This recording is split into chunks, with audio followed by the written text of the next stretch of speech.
Good morning, ladies and gentlemen. Welcome back again in another podcast. In our podcast of today, we're just going to talk about our daily activities and what we plan to do to improve and get started with your language learning process. Again, I've been reiterating this a lot in the previous videos, that the first thing that you have to develop a plan and a framework. Now, today we're just going to talk about framework and why framework is particularly and evidently the best way and strategy for you to improve your skills over the longer span of time. By the way, this is not for the true elementary and beginners level of English. This is just for the intermediate level. So if you're at the intermediate level, this is going to be really suitable and just for you for the time being. But consider the fact that within the progress of time, you will have to develop a better protocol or strategy to overcome the kind of hurdles or the kind of obstacles or the kind of struggles that you have with your language process, learning process, development process, vocabulary learning process, memorization process. Going back to square number one, talking about the framework, anything that is done randomly and haphazardly is not going to get you to where you plan to be because there is no plan, there is no vision. So from framework comes the vision. If you want to develop dramatically your level over the longest span of time, you absolutely need a framework. Now, talking about framework, we have so many frameworks of learning, but the framework that I have in mind is any simplistic plan that you lay down and think about that is suitable for your needs and your necessities. So if you're a businessman, if you are an entrepreneur, if you are a doctor, a physician, a pilot, I want you just to contextualize your needs within the context of your work. That is going to create two items that are really important to progress: relevance and background knowledge.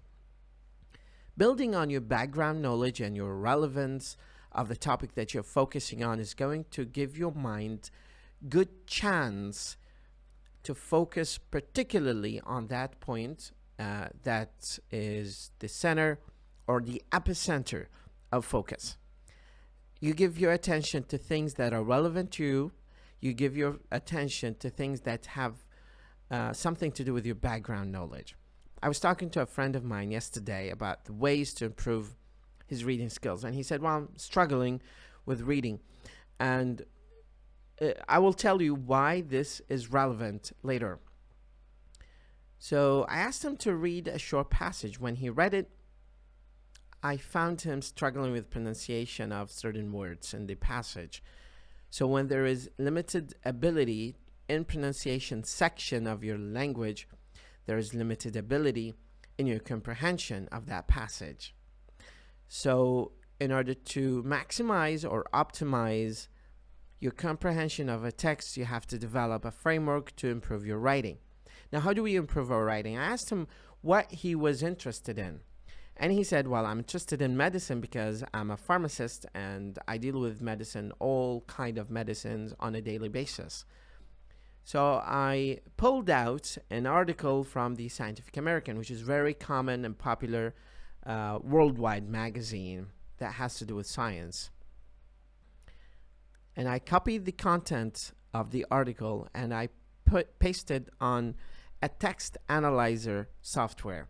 Now, the text analyzer software gives you a chance to see the most frequent words in the article.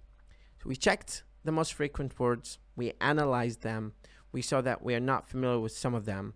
We've gone through the vocabulary, and then we discussed them, and then we returned back to the article and we read it. And his reading was dramatically different because he developed some background and some relevance. So relevance and background within the framework of your reading is going to improve drastically your language learning.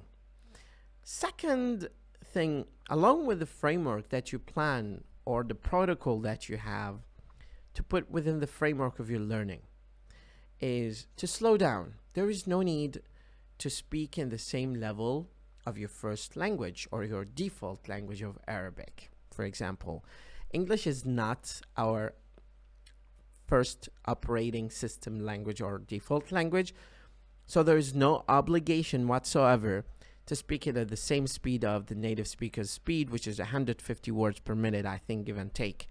Now, considering that as a fact is going to reduce the amount of pressure that you put on your memory to retrieve the vocabulary that you have to say in certain context, which is really funny because sometimes we are under pressure.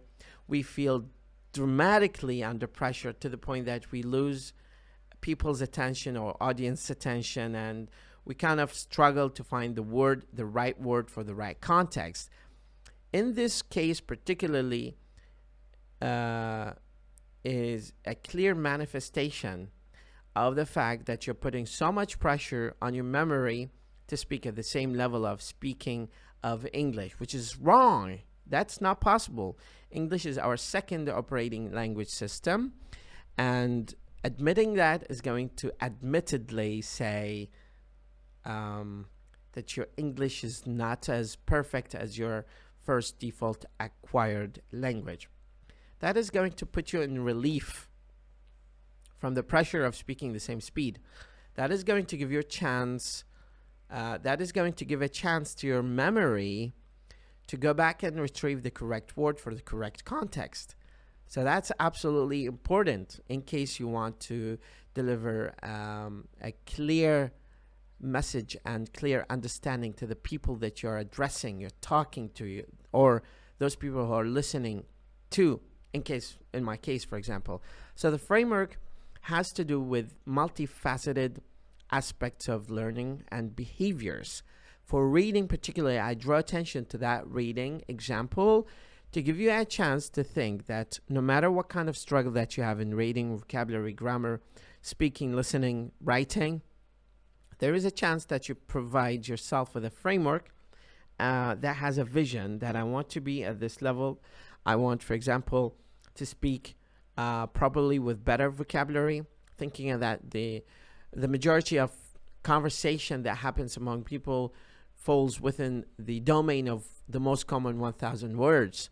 So I just not need to focus on the most common 1,000 words, see how they are pronounced, check my pronunciation if that is matching or parallel with the pronunciation of native speakers, checking certain vocabulary and making sure that they are compatible with the way native speakers use, checking certain vocabulary to see if they are collocating with other expressions like make, do, have, and take and get.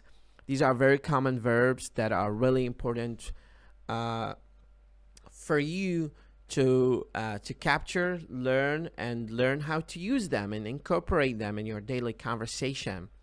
Maintaining a daily vlogging or capturing certain videos where you talk to camera, in front of a camera, that is going to give you a boost to your self-esteem, self-confidence, self-dependence, self-independence, self-reliance, and that in combination is going to give you the good persona of a second language and minimize the stigma that you have developed from avoiding speaking publicly or in front of people, or feeling shy, or just breaking and smashing and demolishing the barrier of shyness that people struggle with constantly.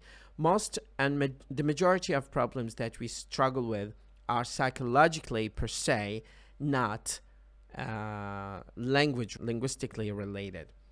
So this struggle minimization comes from having a plan, a protocol, a framework that's saying, well, this week I'm going to develop a habit to read an article on a daily basis and listen to a podcast like my podcast for 5 minutes, and then checking out a video, watching a movie or a social series or a documentary.